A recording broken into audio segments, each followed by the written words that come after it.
Crystal Sin is a single-player, third-person ARPG created by The Beautiful Machine. Who are The Beautiful Machine?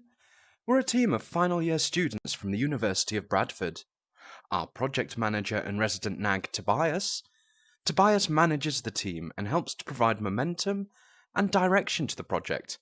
Additionally, Tobias creates the music for Crystal Sin.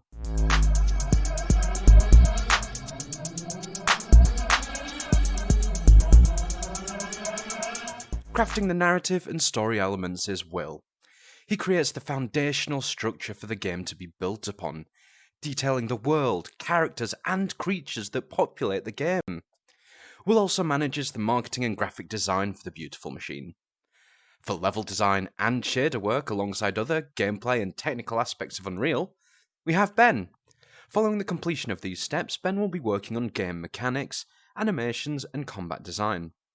Working with Ben on the more technical aspects is Hristo. Currently, he's working on game mechanics and the AI systems for the project. In the future, Hristo and Ben will work closely to create the game's fundamental mechanics. Part of the art team is Sylvia. She is the concept artist for the monsters and weapons featured in Crystal Sin. Additionally, Sylvia creates models of the enemies found within the game, along with the weapons wielded by the player. The other half of the art team is Camilla. She's the concept artist for the environments and character designs in Crystal Sin. Camilla also models and renders a lot of the objects that will populate the environment. A key part of our success in pre-production so far is organisation and communication, helped along by our project manager. To this end, he's implemented various management tools such as Trello and a Gantt chart to help maintain focus and keep track of our progress. We use Discord to maintain contact and collate project work into one place, and have a general referral point for one another outside of meetings. We also use SharePoint to provide a backup for our project, and GitHub to provide source control with Unreal. This ensures that should something go wrong, we have plenty of backups. We hold weekly meetings to keep up to date with the current progress on the project, and feedback one another. Within these meetings, we take notes to catalogue what we've discussed and what each team member needs to work on in the following week, and share them to the Discord so that anyone that can't make it knows what we're up to. The Gantt chart also details each milestone and the route we're going to take there. One key milestone for our project will be to have a very rough vertical slice with an outline of the mechanics and art in a concentrated area by the end of 2021, to use this as a touchstone as we push into full production in 2022. Our target audience is teen gamers with a minimum age of 12+. Looking into our market research of successful games that align closely with our game design, in terms of both gameplay and art style, we believe that this enables us to make the game that we want, and that there's clearly an appetite for. We aim to build Crystal Sin to be similar, yet unique. With this in mind, we look to attract a similar audience. We're looking at targeting the core gaming platforms, PC, Xbox, and PlayStation, as we believe these would provide the best home for Crystal Sin. The narrative was born of an amalgamation of ideas that were presented by the whole team. Originally, we wanted to make an action RPG, with dark and gritty elements for a more mature audience. We initially drew upon games like Diablo, Bloodborne, Breath of the Wild, and Darkspawn. Early on in the design stage, we pivoted from an isometric ARPG to an over-the-shoulder third-person experience to add both complexity and to better showcase what we're capable of. With this change in place, we brainstormed what kind of art style we were aiming for, and how we wanted to showcase the gameplay. But something key was still missing: the story and the narrative, the why.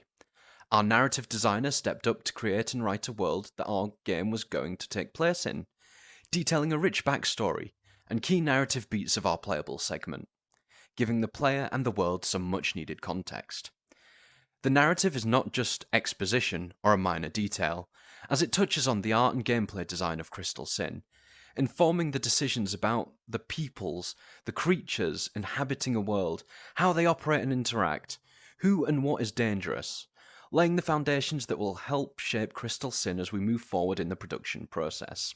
We wanted to tell a story that was down to earth, stakes that are much more relatable to the common player, rather than a galaxy-spanning epic. But to write all of this into a 30-minute condensed version of the story wouldn't do it justice. So we decided to create the first area, An envisaged starting point to Crystal Sin, the first steps on a narrative journey into a different but recognisable world. The narrative designer started with world building, crafting the threads and timelines that influence and incite the player's journey.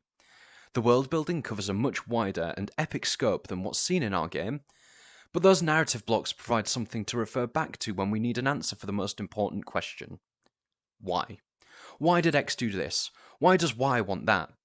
This made creating our short narrative much easier, to set up the hooks and plot points that could be realised later down the line if we needed to expand. And whilst not wholly finished, the current narrative of our game is rich, standalone piece that serves to provide enough content for our introductory experience. And while it will undergo changes and iterations as we get more feedback, we're confident that we have a fantastic starting point. We're using Unreal Engine 4.27.1, which is the latest stable version of the engine. It gives a strong technical foundation and includes some nice updates from prior versions, such as improved AI and animation support, that will greatly help our progress going forwards. Unreal Engine is also a widely recognised and well-supported engine for a variety of different games, such as Borderlands 3, Hellblade, Senua's Sacrifice, Sea of Thieves, and so many more. It offers a robust set of packages and technologies that will give us a head start once we launch into full production, and is highly tweakable to fit our needs.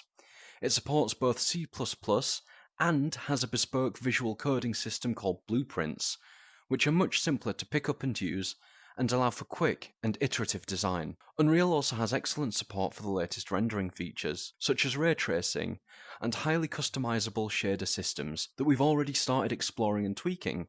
Overall, Unreal Engine just made sense to us, as an excellent combination of technologies that we can utilise to help bring Crystal Sin to life. Our AI and technical program's preference for a code editor is Rider for Unreal Engine, which is in beta but has a variety of helpful features and improved IntelliSense compared to Visual Studio.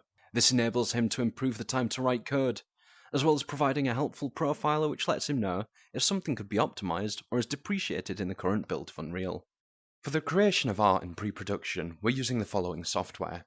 Maya 2022 is the main software for our models, such as props, characters, and animations.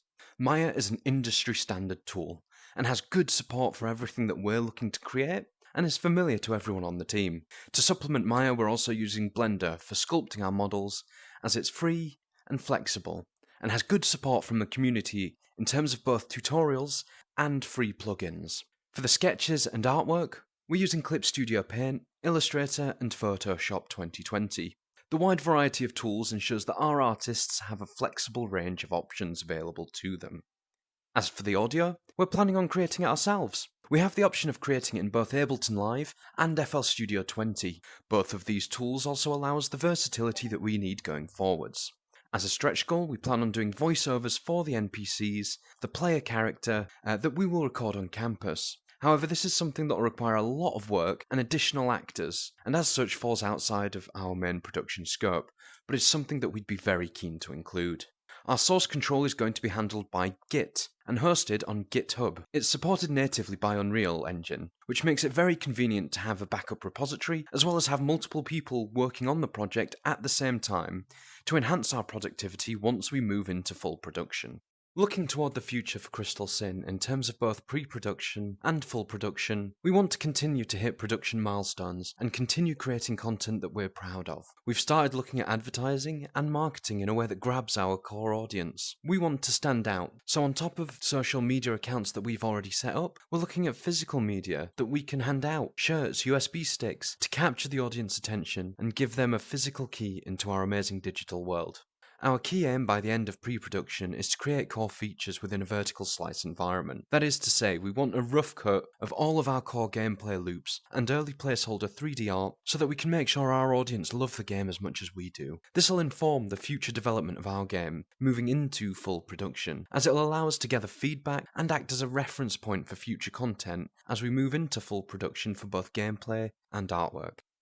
Thank you for listening.